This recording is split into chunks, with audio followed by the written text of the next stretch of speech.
Welcome back, viewers at home. Now, inspired by her daughter Kamata, the series takes readers through a key cultural milestone from Musonyana to Mimulo, Lobola, as well as Tiki, offering young girls a sense of belonging, empowerment, and a pride in their heritage.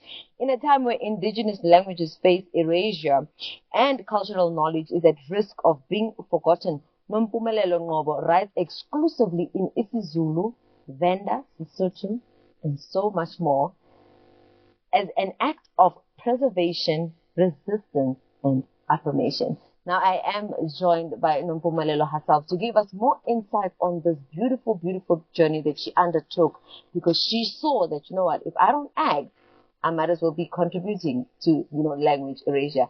Good evening, Nompumelelo. Thank you so much for joining us tonight. Good evening. Thank you for having me. Now, it's quite interesting that your daughter inspired you to sort of start this, cultural series.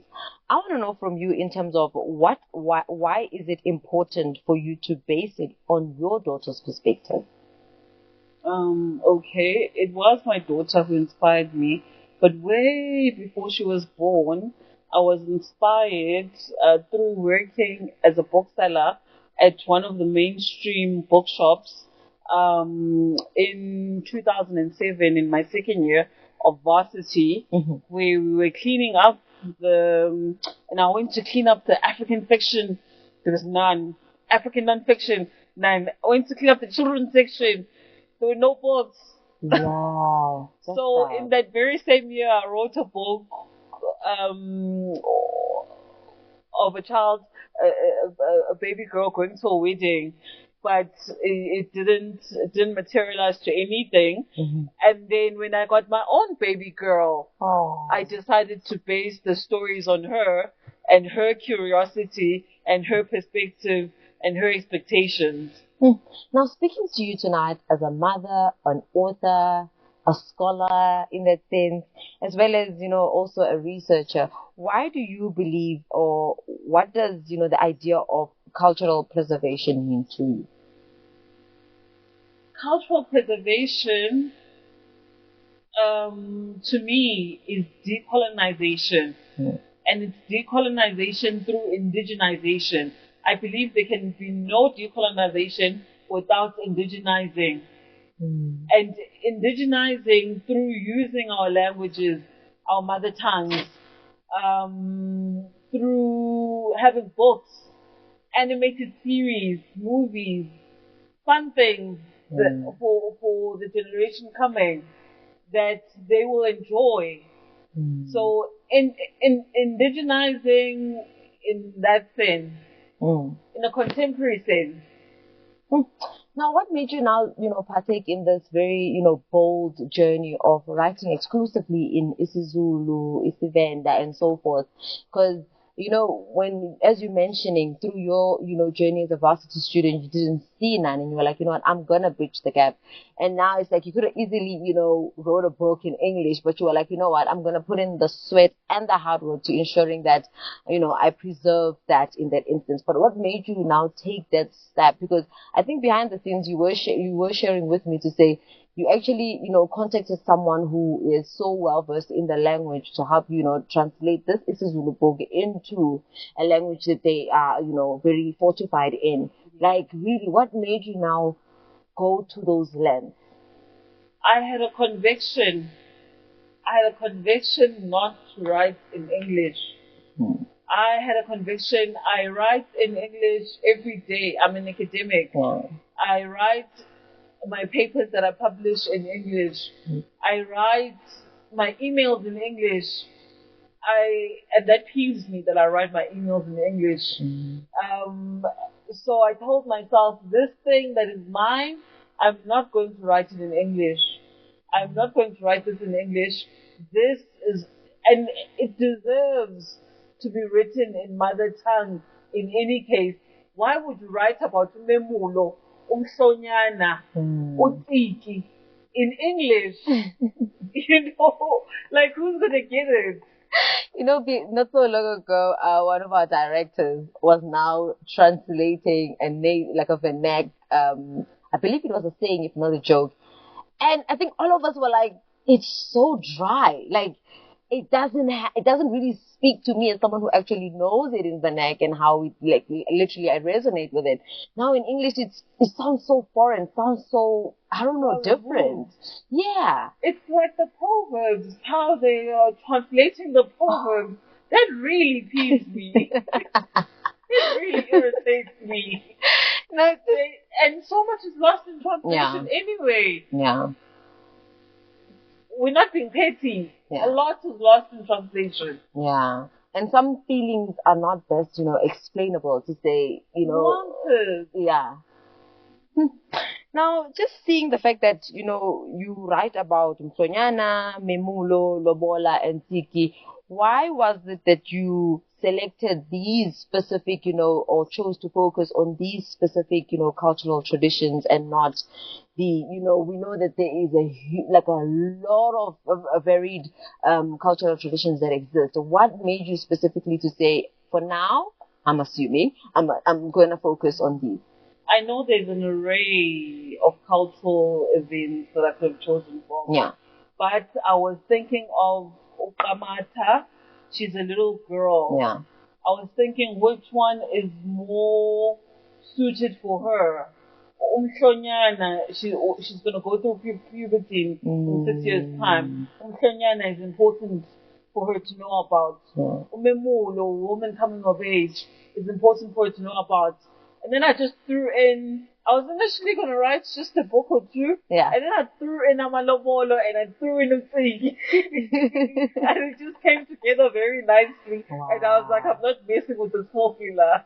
Yeah, this is quite beautiful. Hey, and we're really grateful for, taking in this, something that I think a lot of people are thinking about, but the idea of writing it, because now you're thinking, who is going to read it? And funny enough, you understand, only you have done something and you're seeing the response to say, actually, people have been dying for this, have been waiting for something of this caliber. But just moving forward to seeing that, in your books, you talk about, cultural customs, and you make sure that you keep it to that actual language to preserve the authenticity, as well as the sense of, resonance. Because as someone who's reading it and who's of that culture, of that tradition, you're able to say, okay, this makes sense. I want to know from you, how do you balance, authenticity as well as child friendliness when writing about deep spiritual and traditional concepts for young readers? Oh, so how do I balance those concepts? I don't. I don't sit there and think I want to balance authenticity with this and that and that. It just organically comes to the reader.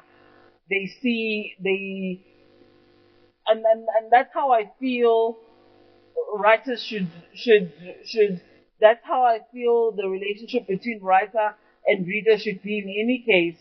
There should be those organic feelings that say, this is in line, this is aligned, this is this way, and it's just there, it's organic. Yeah.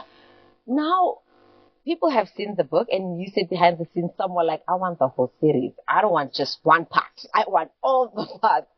What would you say are some of the feedback from your rather surprising feedback, not only from the children themselves, but also the adults? I don't have much feedback from adults except that they love the book. But with the children, I went to a school in Midrand today to read for World Book Day. Yeah. And then the child picked up his hand and he said, "Are those AI images?" How awkward. It's a robotics school. Yeah. So they deal with AI and robots and all these things. Yeah. So he picked it up. He picked it up just from the cover. And I said, yes, it is AI. You can write a book in AI. Oh, wow. So that was my most surprising. This is a grade three learner. Wow. A grade 3 learner. This is a grade 3 learner. So that was my most, I was like taken aback. But because it was accusingly so. Yeah, like you can't shy away from this. That AI. So yeah. But the parents great. The parents love the book. They have been yearning for this. This is, in fact, they are saying this is, in fact, the transformative, revisionist, indigenous material that they want to see in their schools, in their kids' schools. Now, Nompumelelo, when you write in isiZulu, or rather your series is often in many vernacular languages, Yes. I believe this is a linguistic resistance. And I now want to find out from you in terms of, like, you speaking more on how languages actually are carriers of, memory as well as power. Yes. Language is absolutely important. I'll go back to colonization. The first thing they wanted to do when they came was give us the Bible and read it in English. The initial instinct wasn't for us to translate it to our languages. That came after, when they realized that it wasn't working. And the other thing they did was they banned witches. They banned African spirituality in South Africa as soon as they came. So in that sense, with colonization, I'm just trying to get your question again. In terms of, for the fact that you're saying that writing in vernac is a form of, linguistic resistance. Yes, it is linguistic resistance, because it is decolonial in thought to resist through your language.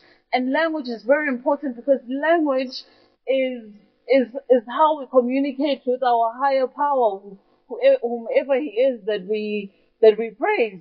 We communicate through language, and if you are speaking to that higher power in a foreign language, honestly, have you asked? I think that's the question that also comes to my mind, to say, if you're literally sitting on your, place of sanctuary, and you are in desperate need, or you want to cry out to, the higher power, and you have to do it in English, how connected are you to those words? How connected are you to the source? You know what I mean? I've noticed this about myself. I absolutely pray in isiZulu. I have been praying in isiZulu since I was young to the girl that I am now. I cry when I pray in isiZulu. When I pray in English, it is very formal, it is very cordial. Now, coming back to the idea that the books, or rather the series, are in vernac, what would you say are some of your challenges that you have encountered in, promoting the book, or just, speaking around the book itself? So what happens is, I was at a gallery in Randburg just the other Saturday. It was a literature pop-up, and I was selling the books, and I sold quite a few. And the people were coming onto the table. Do you have them in Pedi? Do you have them in Pedi? Okay. Do you have them in Tonga? Do you have them in Tonga? And it became a pattern. People want them in their own language. Yeah. These are just not enough. But what are your thoughts on that? Are you considering it, or is it something that... I'd have to get professionals who speak those languages, who can translate for me. Yeah, because I believe what you said behind the scenes, you were like, you know what, I get someone who speaks the language to translate. After they translate it, I get someone different from the person who translated it to proofread. And I mean, seeing that process, it does speak to the fact that also on your side, you need to find those people. I can figure.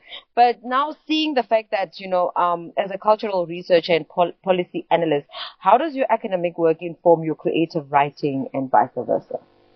Yeah, because my academic writing, actually, I write a lot on indigenous people in my academic writing. I have a paper published about the Komani San of the Kalahari, and how the traditional and modernity intersect. And then I have another paper that I just recently published with Oxford University, where I speak about the wildlife in Ulundi and the conflict with humans. And I use systems dynamic theory, but I also use the indigenous knowledge systems theory. So I use IKS a lot. Even in my PhD, I'm writing on African spirituality in an era of Western religious hegemony, and I am using IKS as a theoretical framework. So I use indigenous knowledge systems quite often. So that's why it was so easy then for me to write these books. Amazing. Now, just to close off our conversation, I'd like to ask you to say, do you see Ukamata cultural series expanding into, animation, multilingual versions, or even curriculum material? And most importantly, what is your hope for your legacy through this work? It is a dream of mine that we expand the series' lifespan through animation. That is a huge dream of mine. So we're looking at animation. I would love it if Department of Basic Education, if I could rope them in and they could have this series in schools. In fact, the school I went to today told me that the lack of Zulu books, and this is a second language, a home language, Zulu school. The lack of Zulu books, these books would just be great. Wow. Yes. So there really is a lack. And once you do find people that produce, use their material. Use their material. That's why it's there to be used. And then your legacy? What do you hope for your legacy? I don't hope for much. I just hope for progression. Yeah. Nompumelelo, thank you so much, for coming in and, being vulnerable with us through understanding the power of, language and, having us sit down and being like, whatever you're saying, I think we were all, resonating with it and just echoing to agree in terms of this is something we need. This is something we'd like to see because we're tired of Jack and the Beanstalk, it could be quite interesting to say when we're celebrating that Heritage Day, people or children in that sense understand what exactly they are commemorating rather than seeing the different colors and the beadwork and everything in between. But thank you so much, for coming in today and sharing your journey with us and your hopes as well as your legacy. As much as you're saying you're hoping for progression, it's not to say it's nothing. It is something, and we're all hoping for that kind of progression. But thank you so much for joining us. Thank you very much, and just thank you for having me, Bless. Viewers at home, that was my guest tonight, sharing in her dreams, her hopes, and her journey to us getting to understand culture from Ukamata's perspective, which is her daughter. I think this is quite lovely, and I would rather encourage you viewers at home to get yourself a copy just to get to understand exactly what has, Ukamata been experiencing, be it, going to Umimulo or to that Lobola celebration. But viewers at home, let's head over to an break. We'll see you just after this.